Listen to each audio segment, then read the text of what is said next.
Selamat pagi saudara-saudara. Pada pagi ini kita akan membahas tentang Yakub. Dulu saudara, pada saat saya membaca Alkitab, saya selalu tidak mengerti kenapa Allah memilih Yakub dari semua tokoh Alkitab. Sepertinya Yakub adalah orang yang tidak ada bagus-bagusnya. Dia adalah orang yang licik. Dia adalah orang yang menghalalkan segala cara untuk mencapai tujuan.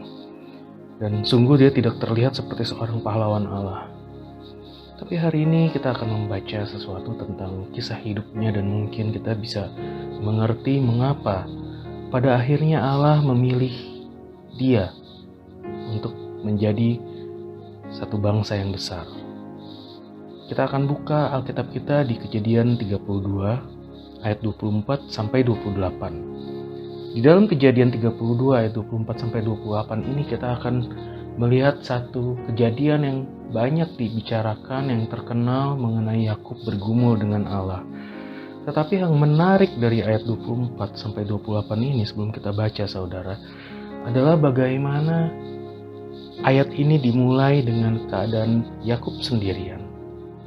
Dan tiba-tiba dia bergulat, dia bergumul dengan seorang laki-laki. Ada dua orang tiba-tiba. Dan pada akhirnya dikatakan bahwa dia bergulat dengan Allah dan manusia. Bagaimana bisa ada 3 orang di sana? Mari kita baca ayatnya.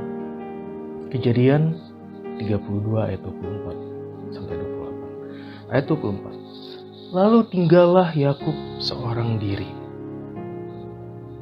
Dia seorang diri karena dia memang hanya tinggal memiliki dirinya sendiri saat itu. Kalau kita baca ayat-ayat sebelumnya, dia sedang berada dalam masalah besar.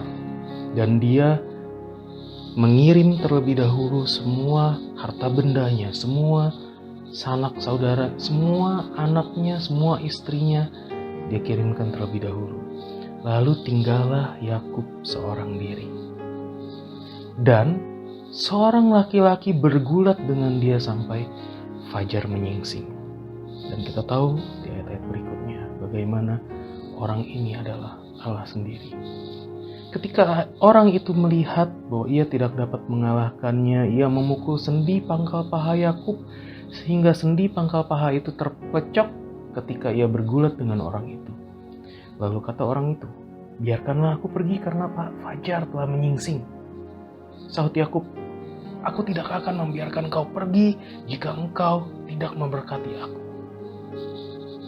Ayat 27. Bertanyalah orang itu kepadanya, siapakah namamu? Sahutnya, Yakub. Lalu kata orang itu, namamu tidak akan disebutkan lagi Yakub, tetapi Israel. Sebab engkau telah bergumul melawan Allah dan manusia, dan kau telah menang. Jadi sekali lagi saudara, kisah ini dimulai dengan dia seorang diri. Sebetulnya ini bukan pertama kali Yakub seorang diri dan bertemu dengan mengalami perjumpaan spiritual. Pertama kali dia meninggalkan rumah ayahnya, dia mau pergi ke Laban, ya kan? Dia sendirian, dia tidak punya apa-apa dan dia berdiam di satu tempat. Pada malam harinya dia bermimpi ada tangga yang sampai ke surga dan ada malaikat naik dan turun di tangga itu. Dan dia menamakan tempat itu Betel, rumah Allah. Tapi di sana dia cuma singgah. Dia tidak berjumpa dengan sang tuan rumah, yaitu Tuhan. Tapi sekarang saat ini dia terjepit, dia sendirian tanpa harapan. Dan saat itu Tuhan datang. Tapi saat Tuhan datang, dia tidak menenangkan, dia tidak menghibur Yakub, dia malah mengajak Yakub bergulat. Dan di sini kita melihat ada satu oknum lagi, ada satu orang lagi di sana.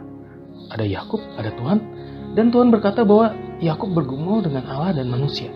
Atau dia bergumul dengan Allah dan manusia, ada 3 orang. Siapa orang-orang itu? Kita tahu yang pertama adalah Yakub. Yang kedua adalah Allah, Tuhan. Lalu yang ketiga, yang satu lagi. Ada satu nama lagi yang Tuhan sebut di sana. Tapi kita sering lupa mengaitkan dengan kisah ini, yaitu Israel. Jadi Yakub adalah si manusia lama dan Israel si manusia baru. Jadi ada satu pelajaran yang kita bisa tarik di sini, bagaimana seseorang bisa diubahkan begitu rupa. Sejak kejadian itu, kalau kita melihat ke depan, tidak ada lagi disebut nama Yakub, selalu nama Israel. Dan sejak kejadian itu tidak pernah lagi kita lihat dia menipu, melainkan dia menjadi seseorang yang begitu teguh. Dia menjadi seseorang yang tidak mau menipu. Dia menjadi seseorang yang tidak mementingkan kepentingannya sendiri. Saudara, pelajaran yang bisa kita lihat saat kita melihat hal ini, saya ingin mengajak saudara memikirkan beberapa hal pada saat kita dalam keresahan. Mungkin kita seperti Yakub, kita berdoa begitu keras untuk meminta berkat saat kita berada dalam kesulitan. Tetapi pada saat itu, bagi Yakub, ternyata bukan itu alasan utama Tuhan datang mengunjungi Yakub. Dia datang bukan hanya untuk menjawab kebutuhan Yakub yang terlihat mendesak di matanya saat itu saja. Dia menyerang akar dari segala permasalahan itu sendiri, yaitu karakter Yakub. Mungkin tidak bahwa di saat-saat lain Yakub sering tanpa sadar bergumul sendiri tanpa tahu siapa musuhnya. Dia tidak tahu siapa yang harus dia lawan, dia tidak tahu siapa yang harus dia kalahkan. Dan di sini kita lihat saat Tuhan datang, maka terjadi pergumulan antara manusia lama dan baru. Saat Tuhan datanglah, baru kita tahu, baru kita sadar bahwa ada orang ketiga, bahwa ada si manusia baru. Dan si manusia baru melambangkan masa depan, saudara. Saat Tuhan datang dan ikut serta dalam pergumulan, maka si manusia baru itulah yang bisa keluar sebagai pemenang. Yakub meminta berkat, tetapi saat namanya diganti dan tidak kelihatan ada berkat apa yang dia terima, berkat apa yang Tuhan berikan kepada dia selain namanya diganti. Tapi dia tidak protes, karena saat itu dia sudah menjadi manusia baru. Dia tahu bahwa Tuhan memperhatikannya sama seperti Tuhan memperhatikan Abraham, kakeknya. Dia menyadari yang terpenting buat Tuhan bukan situasi yang dia hadapi saat itu untuk dirubahkan, melainkan yang penting adalah apa yang ada di dalam dirinya sendiri itu yang dirubahkan. Karena itu, dalam pergumulan itu, dalam pergulatan itu, sekalipun dia bukan orang yang paling terakhir memberi pukulan terakhir dan tetap berdiri, dan bahkan dia meninggalkan tempat itu dengan pincang. Tapi Tuhan berkata apa? Tuhan berkata bahwa dia telah menang.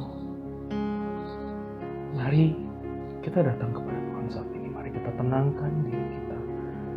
Mari kita jangan lawan Tuhan. Mungkin saat ini saudara kita penuh dengan kegelisahan.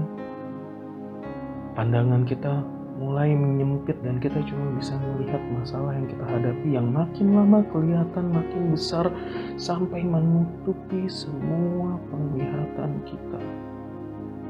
Tapi mari kita datang kepada Tuhan. Mari kita biarkan Dia menjadi Allah di dalam kehidupan kita. Biar Dia menunjukkan kepada kita bagian mana di dalam hidup kita yang perlu dirubah, bagian mana yang perlu dilepaskan. Rasanya akan sakit. Kita mungkin tidak menyangka, kita pikir kita akan merasa lega, tapi ternyata rasanya yang pertama kita rasakan sakit. Tetapi itu untuk kebaikan kita. Tanpa kita sadari, perubahan itu akan menjadi tanda bagi orang-orang di dunia yang melihatnya bahwa Tuhan telah meletakkan tangannya atas kita. Mari saudara, Tuhan memberkati saudara. Puji Tuhan. Saudara sekalian, Brother Gary menyampaikan tentang Yakub.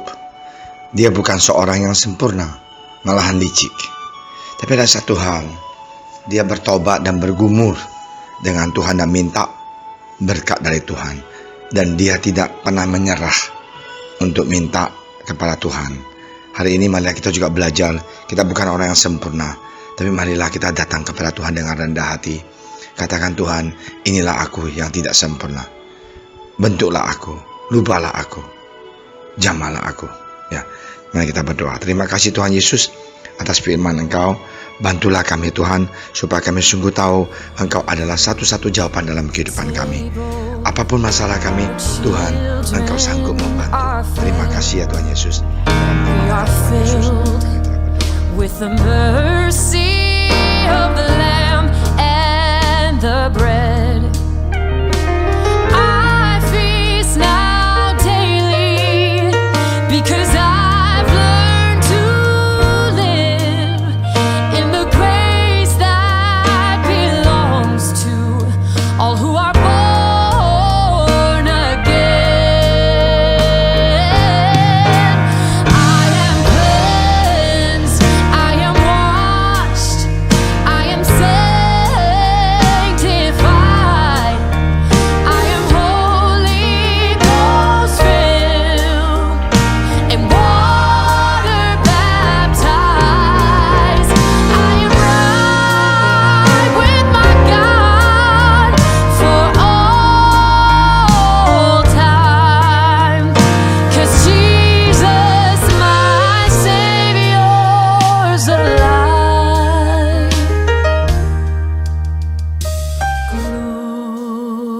Glory, glory, this is what is called glory.